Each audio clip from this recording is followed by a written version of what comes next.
성문에 앉았다라고 했을 때, 이 저녁에 성문에 앉았다라고 했을 때, 이것이 성문에 롯이 왜 앉아 있을까? 우리가 생각해 볼 필요가 있죠. 성문에 늘 사람들이 모이는 곳이고 출입을 통제하는 곳이니까 소돔에서 살게 되어진 지 얼마 되지 않은 롯이 성문에 앉아 있다. 그러면 첫 번째 우리가 생각할 수 있는 게 성문에 장사를 하고 있는가 그렇게 생각할 수 있어요. 그런데 뒤에 내용들을 보면 뭐 장사를 하고 있는 것 같지는 않습니다. 아니면 두 번째는 성문에서 혹시 출입하고 있는 나그네들에게 숙박을 제공하기 위해서 숙박업 같이 손님을 데려가기 위해서 성문에 있을 수도 있겠죠. 그런데 3절에 보면 무교병을 그 손님들에게 제공하는 것을 보면 이 무교병의 의미가 뭐냐면 손님을 맞이할 준비를 하지 않았다는 뜻입니다. 손님을 맞이할 준비를 했으면 유교병 준비된 빵을 대접을 하겠죠. 그러니까 손님을 끌어들여 손님을 모시고 와서 어떤 숙박 영업을 하려고 하는 것도 아니에요. 그러면 롯이 성문에 왜 앉아 있었을까를 보면 성문이 당시에 이제 재판이나 행정이나 뭐 이런 것들에 여러 가지 일들을 처리하는 곳이었으니까 성문에 앉았다라고 하는 것이 롯이 소돔에 들어간 지 얼마 되지 아니하였지만 그 성의 유지같이 그 마을의 유지와 같이 되었다 이렇게 우리가 생각할 수 있겠죠. 그러면 롯이 그 마을에 어떻게 그 유지가 될 수 있었을까 우리가 생각을 해보면 롯이 이미 선진문문을 경험한 사람인 거죠. 갈대아우르를 거쳐서 하란을 거쳐 들어온 사람이기 때문에 여러 면에서 잘났을 수 있습니다.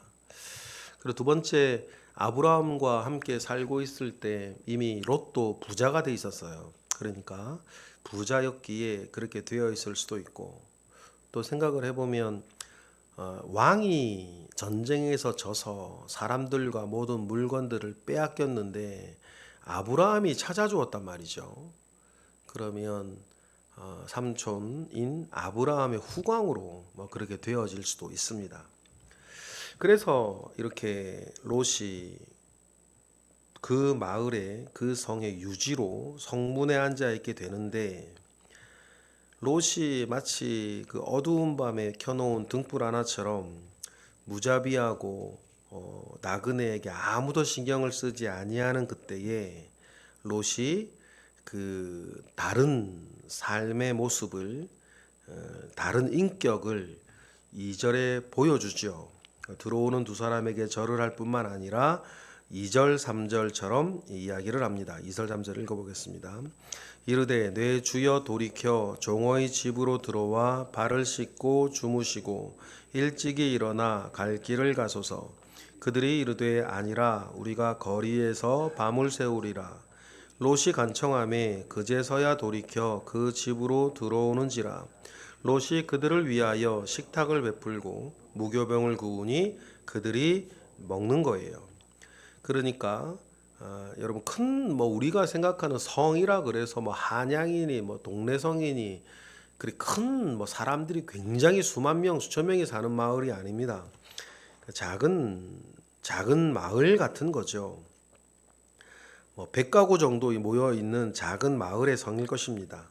그런데 두 사람, 두 천사가 뭐 사람으로 보이겠죠.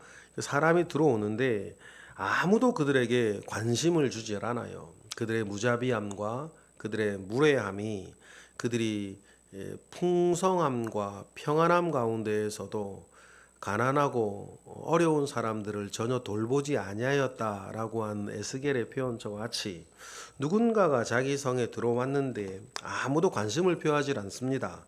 그런데 그 중에 단 하나 롯이 그들에게 관심을 가져요. 롯은 그들 중에 한 사람으로 살지만 그들 중에 하나같이 살지는 않는 자비와 긍휼을 가지고 착하게 살아갑니다. 그런데요, 이 모든 것들 유지가 되어 살아가고 있는 것이나 착하게 살아가고 있는 그것이 다른 사람들에게 칭찬이 될 수 있고 흠모의 대상도 될 수 있는데, 한편 그것이 눈꼴 사납게 보일 수도 있는 거예요. 주변 사람들이 악할 때 말이죠. 그래서 여러분, 우리가 한 사람도 중요한데 한 사람, 그 사람 주변에 살고 있는 사람들의 그 문화와 인격들이 중요해요. 소돔성 사람들이 두 사람을 모르는 게 아닙니다. 4절에 보니까 이렇게 나오죠. 다 같이 읽어보겠습니다. 그들이 눕기 전에 그 성 사람 곧 소돔 백성들이 노소를 막론하고 원근에서 다 모여 그 집을 에워쌌다. 눕기 전에, 그러니까 이제 그 사람들이 다 알고 있는 거예요. 오랜 시간 지나지 않고 자기도 전에 그 성의 원근을 막론하고 늙은 사람이나 젊은 사람이나 모두 이렇게 모였다는 것입니다. 죄는 모든 사람들이 신속해요. 결국 이 말은, 결국 4절의 말은 뭐냐면 심판받아 마땅한 사람들이었다는 뜻이에요. 심판받아 마땅한 사람들이었어요. 그 성에는 죄악이 가득 찼었던 거죠. 죄를 짓는 것에 신속했고 열에 없었다는 것입니다. 그리고는 5절 이하에 동성 성폭행, 집단 성폭행을 하려고 하는 거예요. 상관하리라라고 하는 말이 그 말이죠. 이런 갑자기 유지처럼 살고 있는 이 롯에게 큰 어려움이 닥칩니다. 그리고 롯은 이 사람들이 말뿐이 아니라는 것을 분명히 알았어요. 롯도 경험을 했겠죠. 여러 가지 사람들의 모양들을. 그래서 6절처럼 적극적으로 보호를 하려고 합니다. 6절을 읽어보겠습니다. 롯이 문 밖의 무리에게로 나가서 뒤로 문을 닫았다. 이 말이 뭐냐면 롯은 이거 장난이 아닌 걸 알았어요. 살면서 그들의 문화와 그들의 성품들을 롯은 알았겠죠. 그래서 롯은 밖으로 나가서 뒤로 문을 닫았다라는 말이 롯이 밖으로 나가서 문을 걸어 잠그고 그들이 못 들어가게 조치를 적극적으로 하고 있어요. 자기 집에 들어온 손님들을 보호하겠다라고 하는 그 롯의 적극적인 행동이 이렇게 있는데, 그리고 최선을 다해서 이 사태를 무마시키기 위해서 7절처럼 말하며 애를 씁니다. 7절을 우리 읽어보겠습니다. 이르되 청하노니 내 형제들아 이런 악을 행하지 말아라. 행할 사람들이라는 것을, 악을 행할 사람들이라는 것을 알고 소돔의 사람들에게 내 형제들아 라고 말하면서 자기 자신도 소돔성의 한 일원임을 강조하면서 그들의 어떤 폭력성을 좀 잠재우기 위해서 애를 씁니다. 그리고 8절처럼 말하기도 해요. 남자를 가까이 하지 아니한 두 딸을 내어줄 테니 이런 일을 하지 말라고 신신당부를 8절처럼 하죠. 애꿎은 딸들을 내주겠다라고 하는 것이 어떤 당시의 어떤 문화 속에서 여자들, 딸들은 소유물처럼 여겨졌던 문화일 수도 있고, 또 롯이 또 소돔성에 살면서 이런 결정을 내릴 수 있을 정도로 소돔의 문화에 성적으로 타락한 문화에 롯도 이렇게 많이 자기도 모르는 사이에 물들어가고 있었다, 뭐 이렇게 생각할 수도 있습니다. 그런데 우리가 조금 더 생각을 해보면 뒤에 내용에 보면 두 딸이 이미 뭐가 있어요? 약혼자들이 있단 말이에요. 그러면 롯의 내 남자를 가까이 하지 아니한 두 딸을 너희들에게 주겠다라고 하는 것은 어떤 면에서는 사위될 사람들이 나서서 이 사태를 막아줄 수 있다라고 하는 롯이 나름대로 내는 꾀일 수도 있어요. 그것이 뭐 셋 중에 어떤 것인지 우리가 알 수는 없는데, 제가 볼 때는 그 롯이 나름대로 형제들이라고 하면서 소돔성의 일원인 것을 자기가 강조하고, 딸들이 약혼자가 있고 딸들을 내주겠다라고 하면 약혼자들이 가만히 있지 아니하고, 그 자기도 소돔성 한 일원으로 있으니까 그런 어떤 롯이 나름대로 내는 꾀일 가능성들도 되게 큽니다. 그런데 이 모든 것들이 통하지를 않아요. 우리 구절을 우리 읽어보겠습니다. 다 같이 시작. 그들이 이르되 너는 물러나라. 또 이르되 이자가 들어와서 거류하면서 우리의 법관이 되려 하는도다. 이제 우리가 그들보다 너를 더 헤아리라 하고 롯을 밀치며 가까이 가서 그 문을 부수려고 하는 이 장면을 보면 모든 것이 사실은 드러나요. 사실은 이 사람들이 롯의 집을 애워싸고 있는 것이 두 사람 때문이기도 하지만, 그동안 롯을 대단히 이 사람들이 미워하고 눈꼴 사납게 보고 있었다는 것을 우리가 알게 되어져요. 거류하면서, 굴러 들어온 돌이 뭐 그런 뜻이죠. 거류하면서 네가 우리의 법관이 되려 한다. 이 말을 통해서 그동안 소돔 사람들이 롯을 보면서 차곡차곡 쌓아왔던 정서를 우리가 느낄 수 있어요.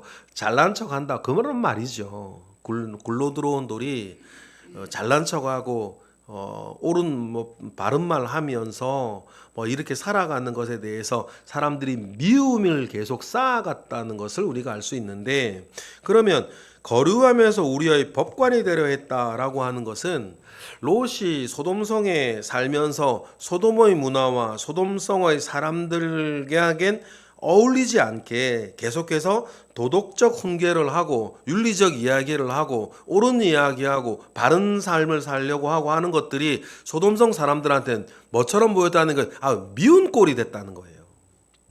그러면서 원래 목적이 드러나죠. 이제 우리가 그들보다 너를 더 해야겠다라고 하면서 롯을 완전히 이제 무시하고 더 범행을 하려고 하며, 이것이 말뿐이 아니라 롯을 밀치며 막 밀고 들어가서 문까지 부수려고 하는 그 모양들을 우리가 오늘 읽고 있습니다. 그러니 이럴 때 하나님의 천사였던 두 사람이 기적을 일으켜서 그 사람들의 앞을 못 보게 막아버리고 문을 잠고 더듬거리는 이 장면을 우리가 오늘까지 읽었죠.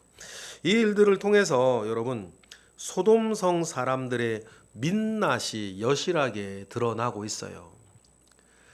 오늘과 같은 본문을 우리가 읽으면서 여러분, 우리가 꼭 기억해야 되는 게 의인의 회중에 함께 끼어 살아야 된다는 거예요. 하나님 아버지 앞에서 우리가 받는 은혜들이 있고 매주 우리가 깨달아 나가는 말씀들이 있어요. 그러면서 우리의 성품과 인격과 삶의 태도가 우리가 우리 속에 있고 나 스스로를 되돌아보았을 때에 무언가 아쉽고 부족한 것을 많이 느끼지만, 여러분, 그 부족함과는 또 별개로 우리는 하나님께 속한 사람으로서의 마음과 태도와 삶의 행실이 우리 가운데 만들어져 가고 있다는 거예요. 그런데 그것이 여러분 옳고 바르지 않은 불신의 세계 속에 내가 껴들어가 있을 때에 그것이 어울리지 못하고 그것이 어려움을 자초하게 되는 계기가 기회, 통로가 될 수 있다는 것을 우리는 좀 기억을 합니다. 그래서 여러분, 우리가 나도 중요하고 내 주변의 환경을 어떻게 만들어 나가느냐도 중요해요. 그래서 시편 1편에 나와 있는 것처럼 악인은 의인들의 회중에 끼지 못하는 것이고, 또 복 있는 사람은 악인들의 회중에 끼어서는 안 되는 것이죠. 그러니 오늘과 같은 비극적인 사태를 우리가 생각을 했을 때 롯이 가지고 있던 여러 좋은 마음과 좋은 성품이 있는데 죄악의 성 소돔을 맨 처음 여호와의 동산처럼 보게 하였던 그 첫 시선이 중요해요. 그 모든 것들이 롯이 가지고 있던 좋은 마음과 좋은 성품과 좋은 태도들이 오히려 다른 사람들과 함께 살아갈 때 은사가 되고 능력이 되게 하는 게 아니라 오히려 미움을 받게 하고 또 어려움을 자초하게 하는 단초를 제공하고 있다는 것을 우리가 보면서 내가 어디에 소속하고 누구랑 어울려 어떻게 살아가고 있는지 우리 잘 생각을 해보고 여러분 우리 주변을 잘 정돈해 나가는 것이 중요하다. 여러분 그래서 우리는 개인적으로나 공동체적으로 말씀을 사랑하고 교회를 사랑하고 사명을 사랑하는 그런 사람이 되시고 그 사람들 속에 여러분 고요하고 단정하고 평화롭고 은혜롭게 살아갈 수 있도록 우리를 만들어 우리 주변을 가다듬어 가는 것이 중요하다. 이것이 우리를 복되게 하고 우리를 강하게 한다는 것을 꼭 기억하고 살아가시는 오늘 묵상이 되시기를 주님의 이름으로 축복합니다. 기도하겠습니다. 할렐루야. 하나님 감사와 영광을 올려드립니다. 크신 은혜 가운데에 우리와 함께 하시고 크신 능력 가운데에 우리와 함께 하시며 하나님 아버지의 선하신 은혜 속에서 온전하게 하시옵소서. 하나님께서 오늘 우리에게 주시는 말씀과 같이 우리가 의롭게 하시고 우리가 성결하게 하시되 또한 우리 주변도 의롭고 성결한 사람들과 그러한 문화와 그러한 땅 위에 서서 살아가게 하시고 우리에게 허락된 거룩한 시 성동 교회가 그러한 곳 되어질 수 있도록 은혜를 더하여 주옵소서. 이 시간 드려지는 1000번째 예물 가운데 함께 하시고 또한 오늘도 새벽을 깨워 기도하는 이들 가운데 은혜를 베풀어 주시옵소서. 예수 그리스도의 이름으로 기도드렸나이다. 아멘.